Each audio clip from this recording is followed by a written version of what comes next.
Hello, students. Good afternoon, everybody. Today, we are going to learn an interesting story, The Wild Boar and Fox. The Wild Boar and the Fox means रानटी डुक्कर आणि कोल्हा ही गोष्ट आपण आज बघणार आहोत. तुम्हाला इथे दिसते बघा. The wild boar and the fox. बघा इथे दिसते तुम्हाला सर्वांना. हां, ही गोष्टीचं नाव आहे आणि ही गोष्ट आज आपल्याला बघायची आहे. इथे तुम्हाला दिसते बघा इथं हा वाईल्ड बोअर, हा रानटी डुक्कर आहे आणि हे फॉक्स आहे. इथे दिसते बघा, दोन चित्र तुम्हाला दिसत आहेत इथं.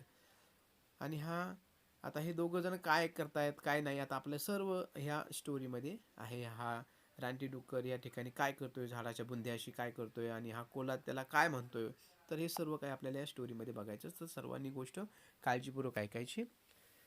So listen the story carefully. Okay, let's start the story. One day, a wild boar was sharpening his tusk against the bark of a tree. He was doing it very carefully. There lived a fox in the same forest. He was always looking for a chance to make fun of other animals in the forest. When he saw the wild boar, he decided to tease him. He began to walk around the trees, looking left and right and up and down. He also began to act as if he was really scared. But the boar did not pay any attention to him. He kept right on with his work. आता इथपर्यंत आपण ही story बघितली, one day पासून तर on his वर्कपर्यंत. आता एवढ्या पॅसेजमध्ये या स्टोरीच्या या गोष्टीच्या एवढ्या भागामध्ये काय सांगितले हे तुम्हाला मी आता मराठीत सांगतो थोडक्यामध्ये. ठीक आहे, मराठीमध्ये सांगतो, सर्वांनी लक्ष देऊन ऐका. वन डे म्हणजे काय, एके दिवशी. इथं वन डे आहे ना दिलेलं बघा, हे दिसते तुम्हाला सर्वांना या ठिकाणी. हे बघा, हे वन डे. वन डे म्हणजे एके दिवशी एक रानडुक्कर एका झाडाच्या बुंध्याच्या सालीवर सालीवर घासून आपल्या सुळ्यांना म्हणजे सुळेदार टस्क टस्क दिलेलं आहे बघा, इथं टस्क शब्द दिलेला आहे तुम्हाला. दाखवतो मी, टस्क हा शब्द मोठा करून दाखवतो इथे. ठीक आहे, बघा, टस्क हा शब्द आहे. टस्क म्हणजे सुळेदात आपल्या सुळ्यांना धार लावत होता आणि तो ते काम अत्यंत काळजीपूर्वक करत होता. एक कोल्हा त्याच जंगलात राहत होता.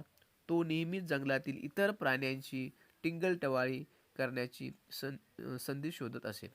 त्याने त्या रानडुकराला पाहिले तेव्हा त्याने चिडवायचे ठरवले. डावीकडे उजवीकडे आणि वर खाली पाहत तो त्या झाडाच्या अवतीभोवती फिरू लागला.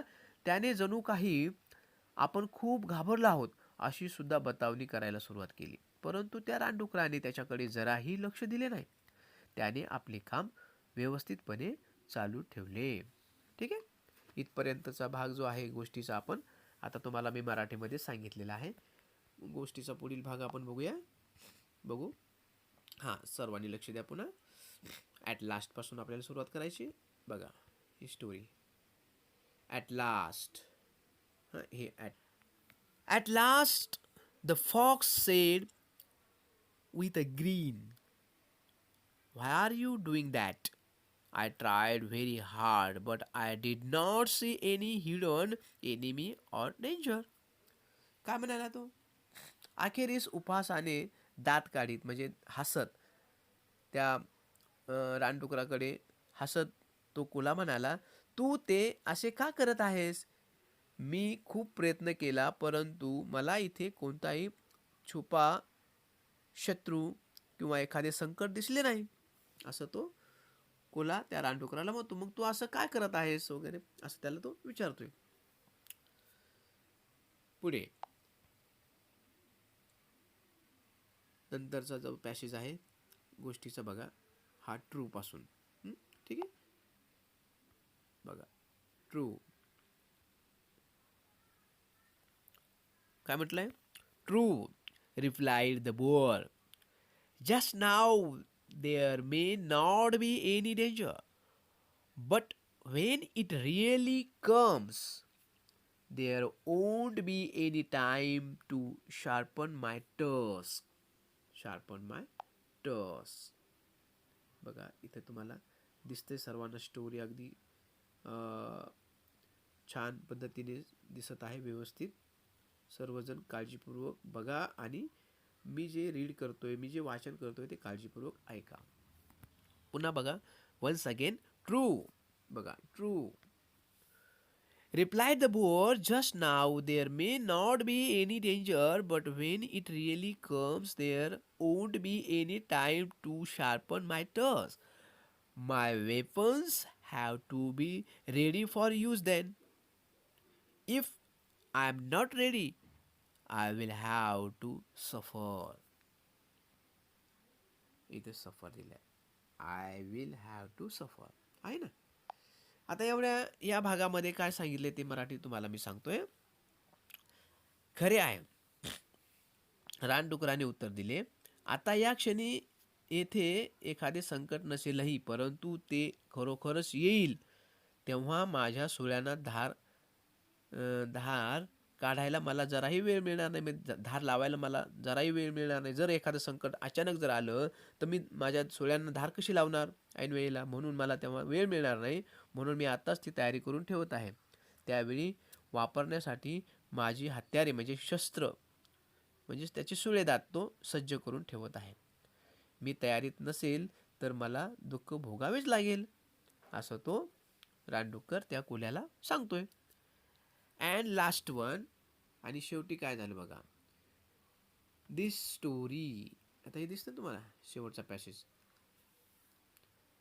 दिस story tells us that it is best to be prepared.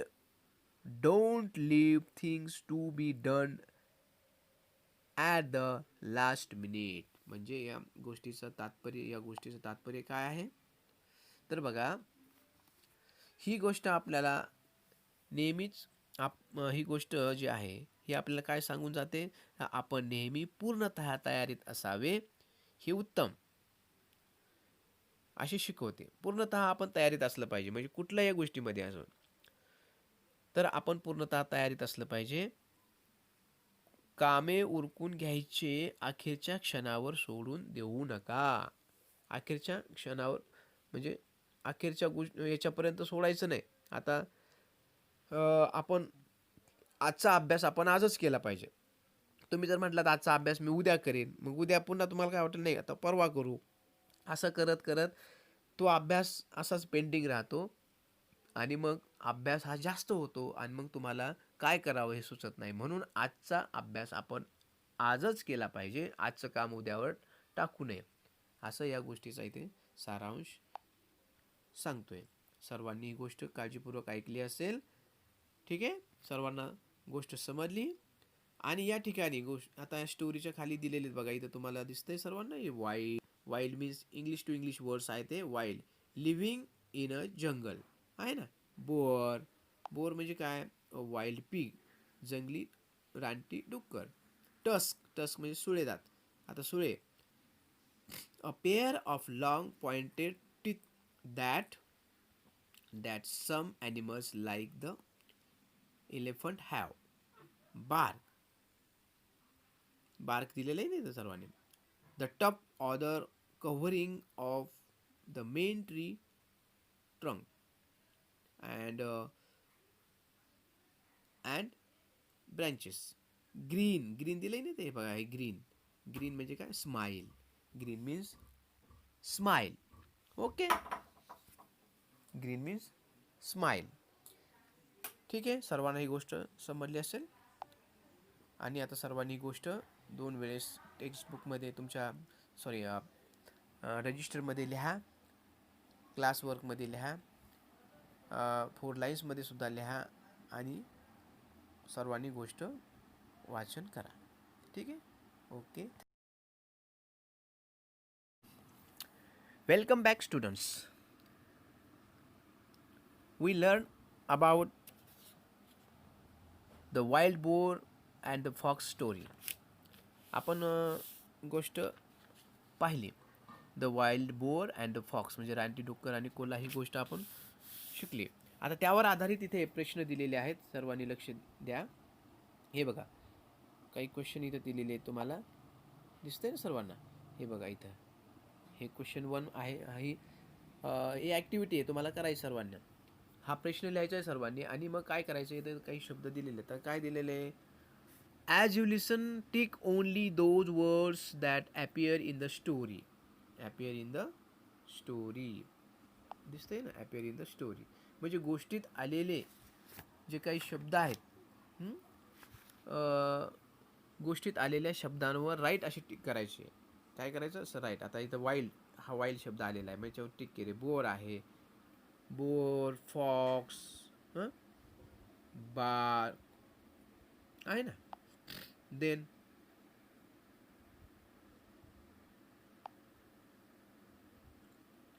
त्यानंतर बघा इथं काय दिलं आलेलं आहे, phone. Then saw, tease, walk, day, work,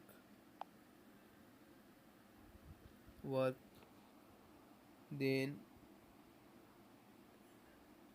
hard, owned and chance. हे शब्द गोष्टीमध्ये आलेले आहेत म्हणून त्याच्यावर टिकमार्क करायचे आहे. ठीक आहे. असं तुम्ही हा प्रश्न सोडवायचा आहे. त्याचे उत्तर नंतर तुम्हाला पाठवेल मी. त्यानंतर दुसरी ॲक्टिव्हिटी आहे. नेक्स्ट ॲक्टिव्हिटी म्हणजे याला क्वेश्चन नंबर 1 तुम्ही टाकायचं आहे, याला क्वेश्चन नंबर 2 टाकायचं आहे. असं तुम्ही लिहायचं आहे.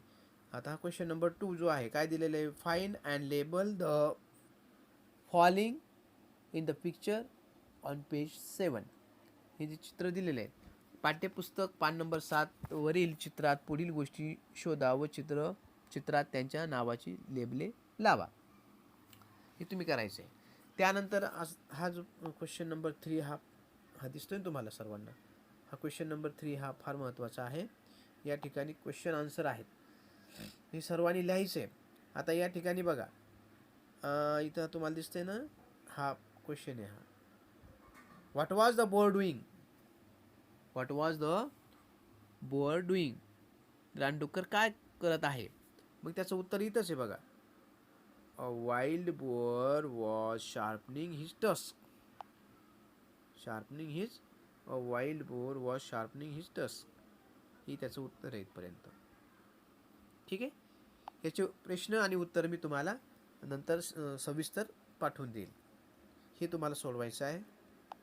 त्यानंतर क्वेश्चन नंबर 4 हा जो दिलेला आहे, मॅच द वर्ड्स. बघा दिलेलं आहे ना, match the words or phrases in A and B with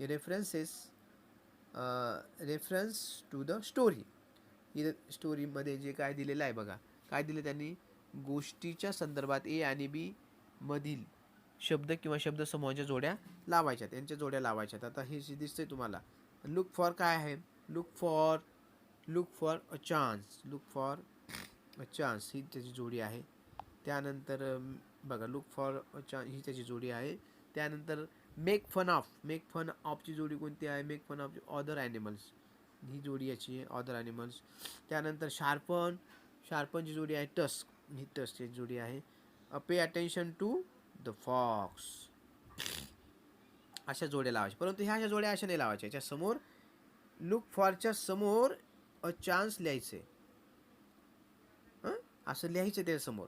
ही तुम्हाला मी नंतर पाठवतो. नाही तर अशा जोड्या, अशा वेड्या वाकड्या जोड्या लावायच्या नाही, याच्या समोर ते लिहायचं आहे. ठीक आहे.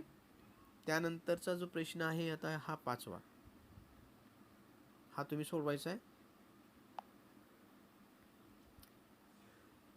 त्यानंतर हा क्वेश्चन नंबर 6 आहे, हा सुद्धा तुम्हाला सोडवायचा आहे. काय दिलेलं त्याच्यामध्ये बघा, मी तुम्हाला सांगतोय. Learn the following. हा बघा इथं दिलेलं आहे. Learn the following idioms about animals. हे तुम्हाला सोडवायचे, पाठवून देईल मी तुम्हाला उत्तरासकट. त्याच्यानंतर हा क्वेश्चन नंबर 7 सुद्धा सोडवायचा आहे. हे सगळं काही तुम्हाला सोडवायचं आहे. सर्वांनी व्यवस्थितपणे सोडवा आणि पाठ करा, वाचन करा. ठीक आहे. इथपर्यंत हा जो भाग आहे आपला हा झालेला आहे.